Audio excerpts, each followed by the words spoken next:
Hello and welcome to Retirement Today. My name is Jenna Cairns, owner and financial advisor at Beacon Wealth Advisory, and we're here to help get you to and through retirement with financial peace. If you'd like to listen to this podcast or any of our past ones, you can go out to Spotify, Apple Podcasts, Amazon Music, and we have a YouTube channel. So you can type in Beacon Wealth Advisory in that search engine in YouTube.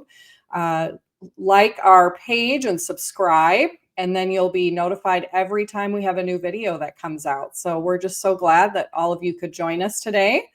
And before we get started, I'm going to bring on my wonderful co-host. I always love doing the show with you, Jacqueline.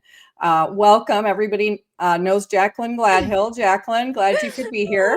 Well, thank you, Jenna. Yes, I love doing the show with you. And I'm honestly super excited for this one because I think it's, a topic that everyone can understand. And we're going to really break it down into smaller terms to really make it understandable. But before we Yes. do that, this is kind of our pre-Thanksgiving episode as well. And so I just want to say happy Thanksgiving to all of our listeners and Yes. viewers.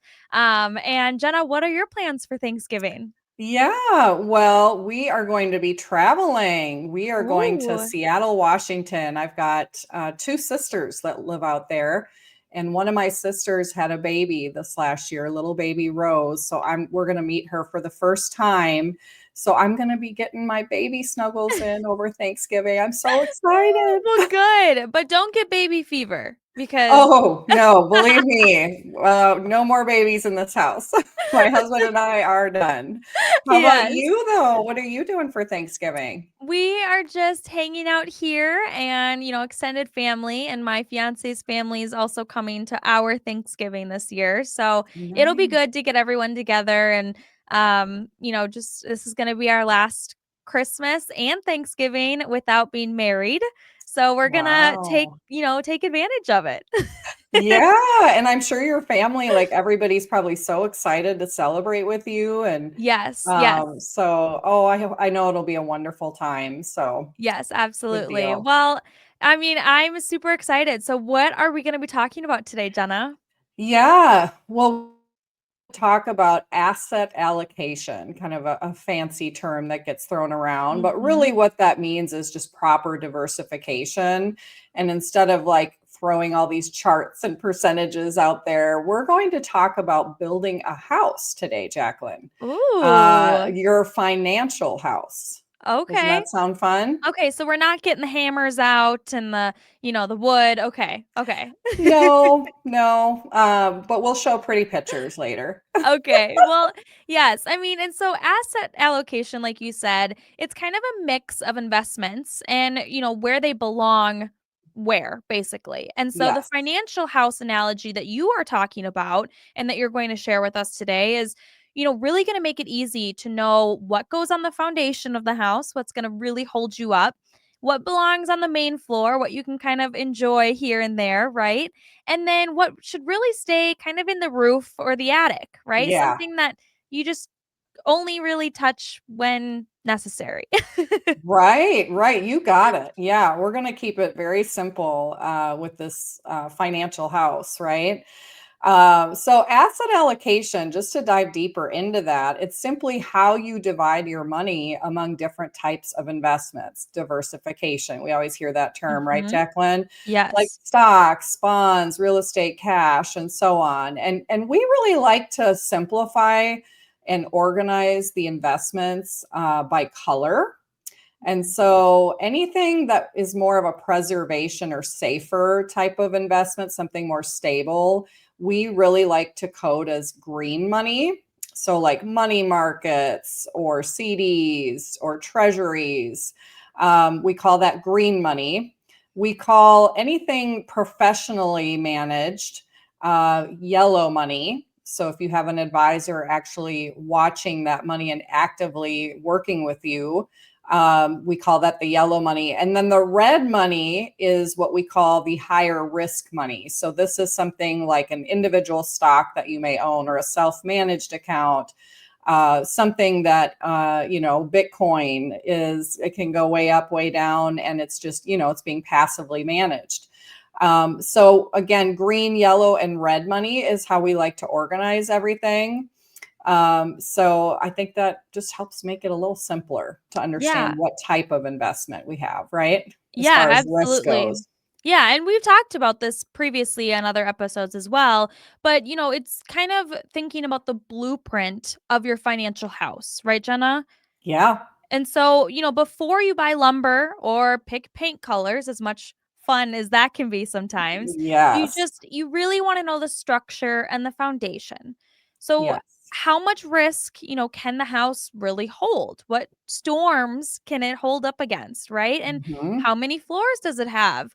And also, what's the purpose and intention of each room? Yes, exactly. And Jacqueline, just like a real house, a good allocation makes you feel secure, stable, peaceful, just protected from whatever storms may hit, right? Absolutely. And so, if you don't mind, let's show our pretty picture of our house. Look at that. It's our financial house. So, we're going to be talking about the different parts of this house and how to think of it. So, take it away, Jacqueline. Why don't you get us started? Yeah.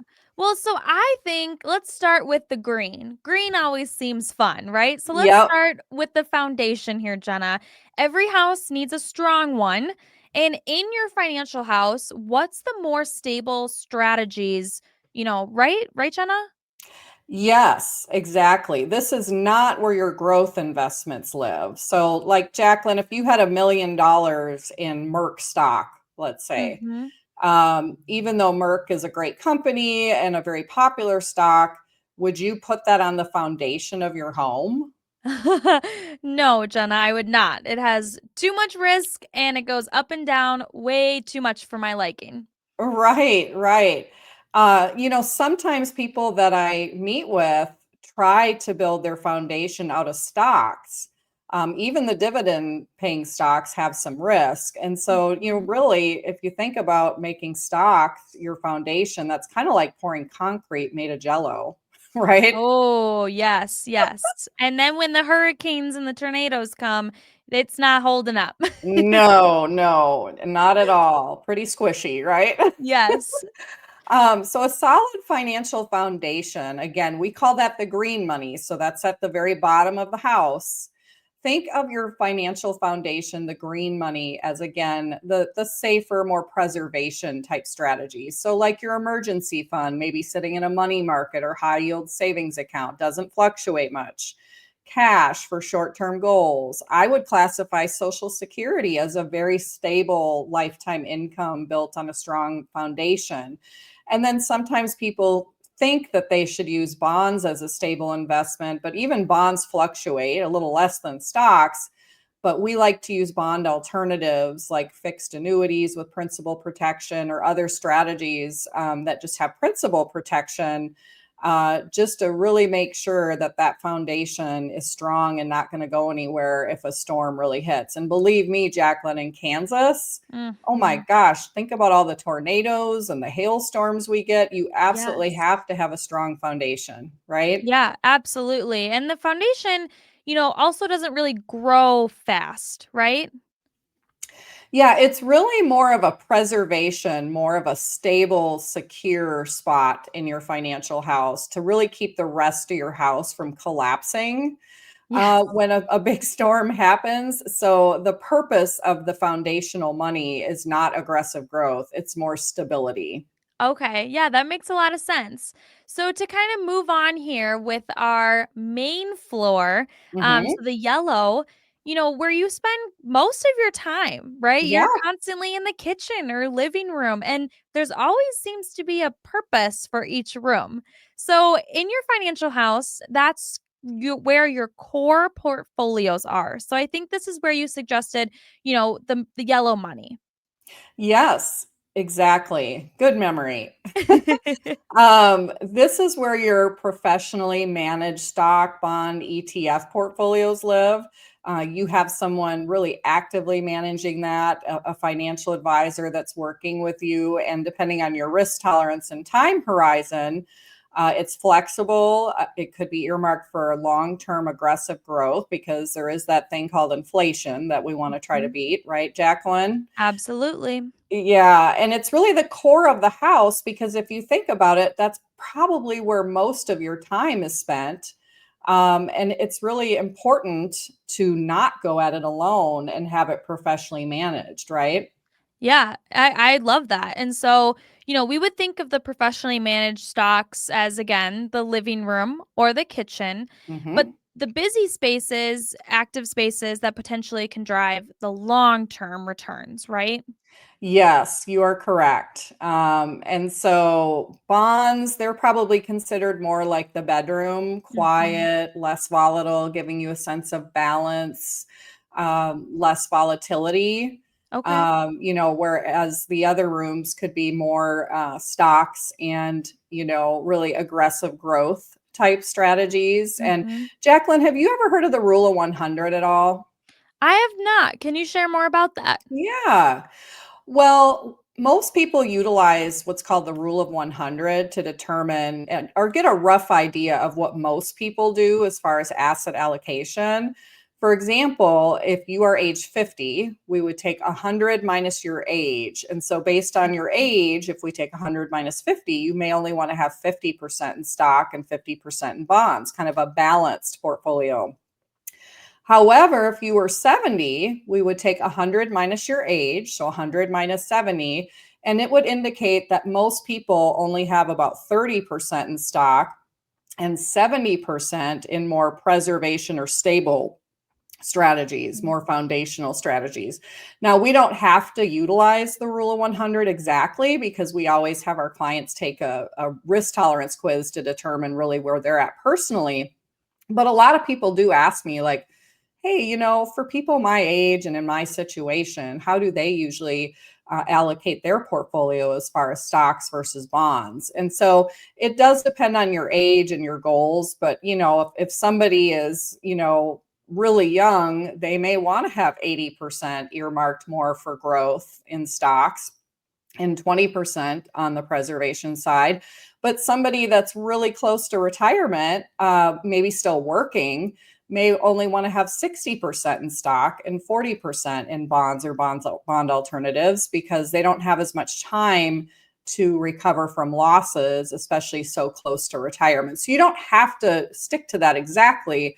But if you want a rough ballpark as to how people are allocated at your age, I think the rule of 100 is a really good rule to know about, don't Yeah. you? Yeah, absolutely. And like you said, Jenna, how much stock versus bonds or bond alternatives, this is your asset allocation, right? And so it's just how you diversify and Right. where the specific money is. You And got it. so as we continue with this conversation, let's go to the red here. Red's a little Mhm. scary to me, but what does the roof, represent? What does the roof mean, Jenna? Yeah, yeah. The roof really is important, right? In the financial house, it's basically the top of the house. It's Mhm. really exposed to the most weather elements and risk. Like I said, in Kansas, boy, it can get windy, Yes. tornadoes can hit. Do you want to have everything on the top of the roof where Mhm, it's risky and sort of passively being managed? And mhm. so that red money, the passive money management on the roof, those are things like individual stocks, cryptocurrency, alternative assets like precious metals, self managed brokerage accounts, venture style investments. It's not that you don't want to maybe have anything on the roof, although some people may not. But it is definitely the area of the house that has the most risk exposure to those crazy weather storms that can happen in Kansas. You never know what's going to happen here weather-wise. Yes, absolutely. And like you said, Jenna, these can be a part of your wealth building plan, but only after your foundation and the main floors are solid. You don't want your roof collapsing and caving inwards onto your living room, or even when you're going to the restroom, right? In a Yeah, bad storm or something like that. So exactly. yes, this makes a lot of sense. But this makes a lot of sense of risk and passively managed, explaining the differences here. So now, even with the best house, it needs maintenance, right? It needs to Yeah. be cleaned, it needs things Yes. fixed. And so, Yes. in investing, it's called rebalancing. So, can you kind of go into more depth on that, Jenna? Yes. Over time, your investment goals and risk tolerance can change, and maybe your stocks grow, and suddenly the kitchen takes over the whole first floor, and which has happened to a lot of us over the last few years. So that's why I always like to get together with my clients at least once or twice a year to rebalance and make sure the furniture is put where it belongs. Mhm. Maybe selling a little of what's overweighted and adding it to what's underweighted, Yeah. because risk tolerance, like I said, can change, especially as you get older or if stocks really grow. So it's just really important to do that spring cleaning and, really maintenance at least a couple times a year. Yeah, absolutely. And, right now is a great time to do this as well. End of year, fall, Yep, typically you what? Spring clean and fall clean. exactly. And Yep. so this makes a lot of sense. And I know that Jenna, you are great about doing reviews with your clients to, help them rebalance twice a year and shift around those allocations and just in case it shifts, and changes. And so how do you evaluate your clients' risk tolerance going forward and continue to do that? Yeah, great question. Well, every year we have clients take what's called a color of money risk analysis quiz to Mhm. evaluate their risk tolerance and see, how much do we have in that green money in the foundational part of the house? How much do we have in the yellow money, the professionally managed? And then how much do we have on the roof, the red risk money? And if we need to rebalance and put maybe more in the foundation or more in the yellow money, depending on their goals, we can shift that around based on their score and what we find out by them taking that color of money risk analysis quiz. So we really are detailed and take a lot of time to make sure that our clients are allocated appropriately and that their house is set up the way they want it. Yeah, absolutely. And that brings up a good point. I mean, not only is that a great resource for you to use on your clients, Jenna, but it's also important to know as individuals and as our listeners and clients, you don't typically know going into a session like that what exactly you want. You don't. And so Jenna, Right. you work with clients to go over that because some clients are really surprised at what, the outcome is. Yeah, I'm glad you mentioned that because I had a guy come in from one of my workshops the other day, an Mhm. older gentleman, and he scored like a 34 when he took his color of money risk analysis quiz. So that would Mhm. indicate that he probably only wants like 30 to 40% on the roof on the red Mhm. money. And the rest he would really want green, more stable in the Yeah. foundational part of the house. And after we looked at his statements, Jacqueline, guess how much he had on the roof? 50.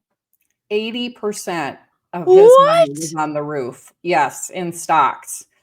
And so I Wow. I said, "Sir, thank you for coming in to get a second opinion. And, with Yeah. the way you scored, it looks like you have a very strong desire to preserve those assets. Is that Mhm. correct?" Oh yeah, who knows what the market's going to do, he said. I really want to make sure that it's pretty stable. And I said, I hate to tell you this, but your portfolio is really way out of alignment with the Yeah. way that you want it allocated, your asset allocation. I really think we need to put more in the green foundational money, don't you? And he was just so grateful because, Mhm. life gets busy and he just hadn't really looked at his risk tolerance in a long time. But I just couldn't believe how far off it was from his actual goal and what he wanted to see happen. So we were able to help him get all of that realigned and get more in the foundation, more of the stability that he was looking for in his financial house. Mhm. But people really need to watch that because you don't want to be in retirement and have so much on the roof, the red money, that Mhm. if the weather storm hits and the market really goes down, you just don't have Mhm. as much time to recover from storms like that, Jacqueline. Yeah, absolutely. And, just a reminder that it is an individual plan, Yeah. and so, Jenna, all these different houses are going to be looking different for clients. Yeah. And maybe you have this vision and this blueprint in mind,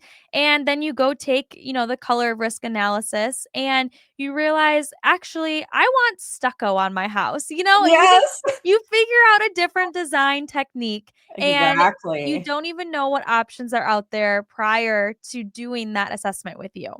Correct. Yeah. It's important to have somebody help you really design your financial house the way you want it. Mhm. So, Jacqueline, would you like to know some of the questions I ask people when we're figuring out the design of their financial house? Yeah, what are some of the key design questions? Yes. Well, one of the questions I ask is how strong does your foundation really need to be?